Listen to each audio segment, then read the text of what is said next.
Hey everyone, it's Flakfire. Battlefield 5 devs just unleashed the game's single-player trailer, showcasing the game's 5 war stories.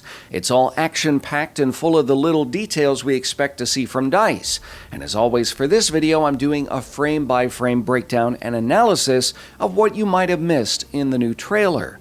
I'll examine this trailer by going story to story. First up, let's talk the Norwegian war story, Nordlys. Now, we know this war story takes a fictional look at the efforts of Norwegians working for the SOE to cripple Germany's pursuit of an atomic weapon. At the top of the ravine in this shot is the heavy water plant at Vemork, which we've seen in other trailers. Presumably in this shot, German soldiers are either patrolling the wilderness or actively searching for a would-be saboteur. I really dig the whole supernatural feel of this scene, with the outline of the character casting an almost inhuman shadow. The protagonist, Solveig, cuts down an enemy with what is presumably the Solveig knife, included as one of Battlefield 5's multiplayer melee weapons. Here, Solveig and her mother are cornered on a bridge by German soldiers. I strongly suspect this is the bridge at Vemork near the heavy water plant. The next shot shows Solveig summiting a mountain overlooking a large lake or fjord. This could be Lake Tinn, where Norwegians working for the British SOE sank the ferry SF Hydro, which was carrying a large amount of heavy water for the Germans. However, I'm leaning towards it being a fjord, based on the other information in the trailer. Specifically, here a German Type 7B U-boat surfaces in Norway, judging from the snowy environment. You can even see the net cutter on the front of the boat. The next couple shots show Solveig skiing down a hill, presumably to where the sub is located. I say this because Solveig's mother is clearly on the deck of the submarine in this shot, propped up against a barrel of deuterium oxide, the heavy metal produced at Vemork. Her hands are bound in this shot, and she appears to be holding a Stielhandgranate. This reminds me of the story behind U-234, the German submarine tasked with delivering uranium oxide to the Japanese before the collapse of the Third Reich. Next, I'll look at Tirailleur. Tirailleur follows a group of Senegalese soldiers serving in the French army. Here we see an old Senegalese Tirailleur who appears to be reflecting on his past. Tirailleur's got the raw end of the deal pretty much every time they found themselves on the battlefield in World War II.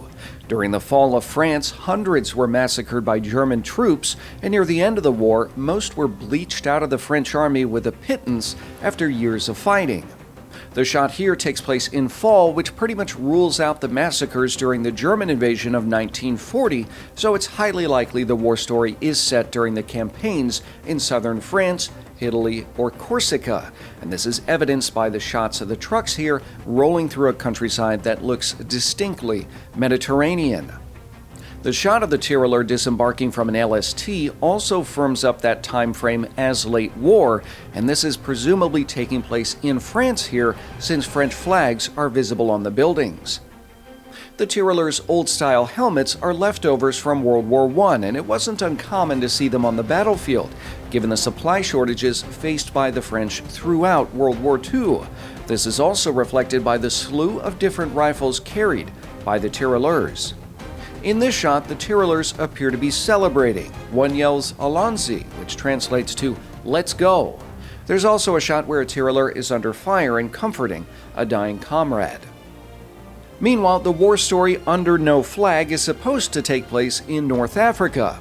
Obviously, that's not the case here, as the protagonist is handled roughly in shackles. The description of Under No Flag states we'll, quote, go behind enemy lines in North Africa with a band of misfits sent to create mayhem, end quote. So I assume this prisoner's been dug up Dirty Dozen style. Here we see a British warship in rough waters, presumably there to pick up or drop off our criminal and his comrades. They're paddling in full boats, a collapsible canoe famously used by the Special Boat section of the Special Air Service. When we actually get to North Africa, we can see we'll be attacking a coastal airfield, as there is a visible hangar here. It's clear the relationship between these two characters isn't a friendly one, a fact reflected by the banter and cinematics.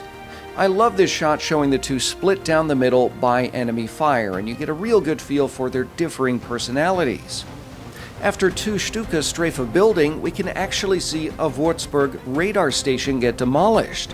These were vital to providing advanced warning against enemy air attack, but ironically proved useless against gutsy ground troops like the SAS, the SBS, and the Long Range Desert Group.